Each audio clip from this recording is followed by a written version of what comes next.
Let's talk about the state of Marvel. It's been no secret that basically Marvel has been kind of a mess lately, and with the release of Guardians of the Galaxy Part 3, they're Hold back on, in the Matt. news. Hold on. Can I jump in real quick? Yeah, go ahead. You're a writer and a wordsmith, and you're gonna say kind of a mess. That's what you're gonna go with. You should say it's on more life support than Jamie Foxx. Oh, come on. Yeah, Come on. now we're talking. Too much. Too soon. You know what? You need Okay. if you haven't joined this channel's Patreon, you should consider it because we won't have a channel soon. Well, I figured I'd just do my part. Yeah. All right, guys. So basically, Marvel Phase 4 was an unmitigated disaster. It was thrown for a loop because of COVID and never quite recovered. And Marvel even came out and said that they were going to be like kind of stepping back and kind of rejiggering phase 5. But so far, Phase 5 has been very disappointing as well. And the comics themselves that a lot of this stuff is based on haven't been performing well at all. So I just kind of want to throw it to Ethan. Ethan, what the hell's going on with Marvel? Why can't they get their shit together? Same thing that happened to Mr. Beast. Weird women came in and basically screwed up the whole operation. And what are you supposed to do about that? You guys are strange so women. Hashtag strange women. Hey, Ethan, where do you live, man? Look at coffee, bro. You're saying all the things that I'm thinking. Jesus Christ. I don't know. I don't watch this stuff. I can't watch Marvel movies anymore. They're awful. You know, I mean, what do you have left? I mean, you're at the bitter dregs, you know, post the Bronze Age. You know what I mean? You're doing like movies, sequels to like Black Panther, you know, and things like that. You're doing Ms. Marvel. What do you expect? Like nobody ever had time to connect with that. Nope. It's ridiculous. Nobody connected to that. Nobody feels any kind of way about Captain Marvel or Ms. Marvel, except for activists, and they're not going to these movies. They just want them to exist.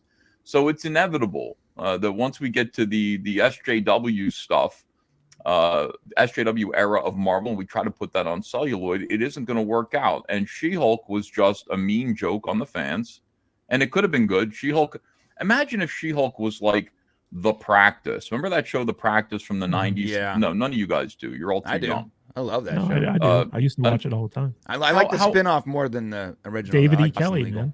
David E. Kelly was great. Now, imagine if The Practice took its audience and its premise seriously, and it was like She-Hulk is a defense attorney and she has to defend some scumbag like Rhino or the Juggernaut for, you know, this or that, some crime that he didn't commit, or maybe he did, I don't know. And then, you know, it really is like a nice superhero murder mystery court procedural where we get witnesses from like other superheroes that have to take the stand. That would be amazing. That would be absolutely amazing. And instead, you hired some dimwit. And by the way, that was what the show was supposed to be. But you hired some dummy, some bimbo who doesn't know anything about any of that and has no ability to write that kind of a thing, and comes in and just decides instead, I'm going to flat out insult the audience and the audience that's already disgruntled. And I mean, when you do that, it's like people just go, oh, it's She-Hulk, big deal. It poisons the brand. It poisons the entire brand. People watch that and they kind of go, I don't know if I want to see She-Hulk.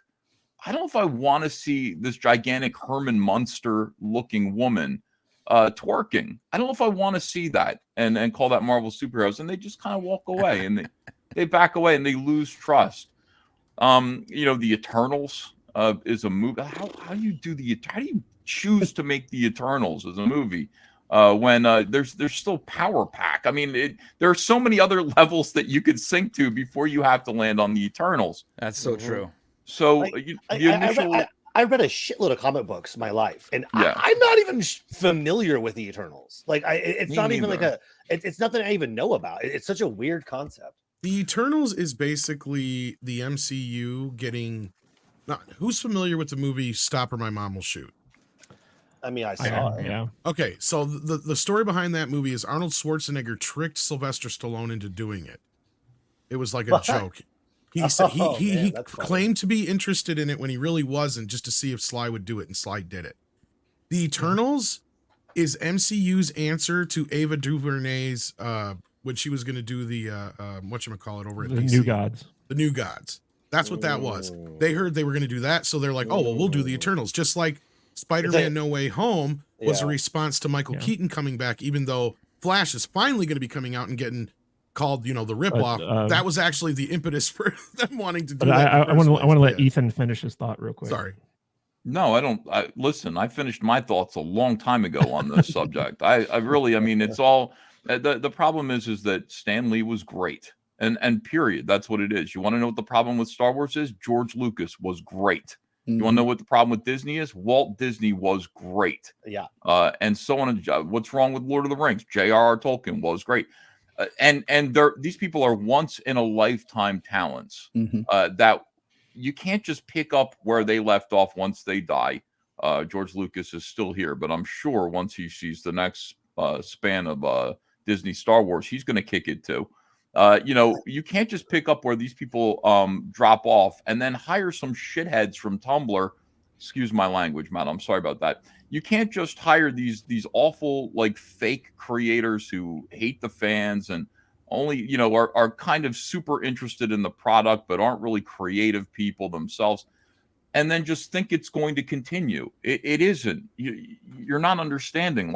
Stan Lee was great, and none of these other people are. None of the other stuff that they're putting on film without his influence, without his spirit, is going to connect with people the same way. And that's the sad truth about all this. So I want to toss it to Tom Connors. Marvel used to be kind of like the pinnacle of what Hollywood could achieve, right? Like they were like the industry standard for long form multi movie storytelling. What the hell happened to them, man? What do you think happened to them? Woke. Mainly. That's the big thing. Disney was the second thing. Because if they would have stuck with Paramount, had Paramount ponied up the money at the time to keep Marvel, I think they would have been even more successful today than they ended up being. Because if you look at the trajectory they were on during that phase before Disney got involved, that's the phase that got everybody hyped up about this whole idea that you can have a shared universe. And then post Avengers. What part do you think Victoria Alonso played in the downfall of this She came franchise? in late. I mean, she's always been there, but she didn't get more power until later on, it seems like. Because if you look at a lot of the older films, her name isn't anywhere on them. It isn't until in more recent years that her name has been more prominent. And I didn't even notice her name at all in the recent Guardians 3 movie, to be honest with you. So I'm not sure how much she had to do with that either. But that seemingly is when things kind of took a turn towards the MCU, as we like to call it. Because she's a big proponent. I mean, she's not the only one. Again, getting rid of her is not going to get rid of the problem. But I think Kevin Feige is starting to realize there is a problem. It's the big, well-known secret in Hollywood now that Marvel is in trouble. And he thinks the answer is to bring in more experienced directors and writers, which isn't wrong. But that also means you got to get rid of all the messaging. Why did Spider-Man No Way Home work, and why is Guardians of the Galaxy working? I think mainly because it's the only two films that they haven't shoved a truckload of messaging into, whether it's, trans rights or, a race thing, whatever it is. There's none of those things present in those two films that I mentioned, but the rest of the movies surrounding that, the last dozen films, have all been about that. Hey guys, if you could do me a quick favor, if you like this episode and it tickles your fancy, or any other episode that we've done in the past, share it on social media and tag us in that post so that we know you're talking about us, and we will immediately jump onto that app and we will respond to your tag, and we can talk about what you like about the episode and possibly talk about something that we might want to cover in the future. And we would love to bring you in our community. We have a wonderful Discord app as well. There's a bunch of people in there that just love chatting with us. And we'd love to hear from you. So if you like this podcast, tag us in that post and we'll get back to you as soon as we can. Thank you guys so much. Back to the podcast. Brian, you're kind of our resident DC movie expert, other than Ethan. How do you think Marvel is comparing to DC and how they're rolling out, the next phases of their plans? Well, I just saw Guardians of the Galaxy and the third volume. And I gotta say, James Gunn is a brilliant creative. He is able to somehow check boxes without making it so blatant and obtrusive that people are turned off. And I think that's because he tells a really good story on top of the checking boxes. So it's very genuinely loved by all parties, regardless of affiliation. He is the head of DC. I believe that and I've said this before, I do believe that his fingerprints on DC is going to allow DC to not only compete with Marvel, but completely outpace Marvel, considering Marvel's basket or stable or whatever of creatives is just sort of bankrupt right now, to the point where you have someone like Brie Larson, who is the queen of the woke, anti-woke YouTube. I'm pretty sure Jeremy from the Quartering bought a house because of his videos on her. And she's leaving Marvel. She's unhappy with the creative position at Marvel right now. So she's not going to be participating in Marvel films after this last movie of hers. It's funny because the Miss Marvel brand will go forward without her, according to Disney, which is wild.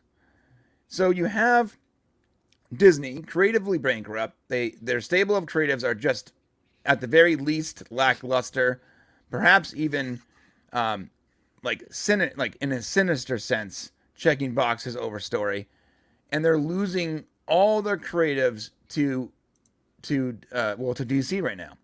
Even when James Gunn took over DC, you have someone who was at the top of his game when it comes to this style of storytelling, and the people that are the actors that are also in these movies that love him, that are part of his crew, and that's how James Gunn works. He often takes people from past projects and puts them in new projects.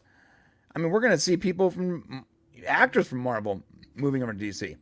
So DC is in a perfect position to take over whatever's left of the comic book market and leave Marvel in its dust. And I, for one, not just because I'm a DC fan, because I do love DC more than Marvel, not because of that, but because of the decisions that Disney has made over the last 5 years, I revel in DC's inevitable victory. I do. So, Matt Vader 74, what the hell's going on over at Marvel? What do you think is going to happen? Boy, that's quite the question to ask me after following these four gentlemen. I don't know, man. They're just woke. It's a bunch of crap. They have a bunch of morally and spiritually bankrupt creators over there who don't know how to do anything but talk about their agenda nonsense, and it really sucks. It's sad because it reflects in their product. Nobody wants to buy that stuff. Nobody wants to watch that stuff. Make good products, make things that make things that people want to see and enjoy. Give us simple stories about heroes and good versus evil and that kind of stuff. It doesn't have to be complicated. I think that's the one thing I've learned growing up, reading these stories and watching these shows. People don't need complicated stories about whatever politics that you're trying to espouse through your things. Keep them simple. Good versus evil.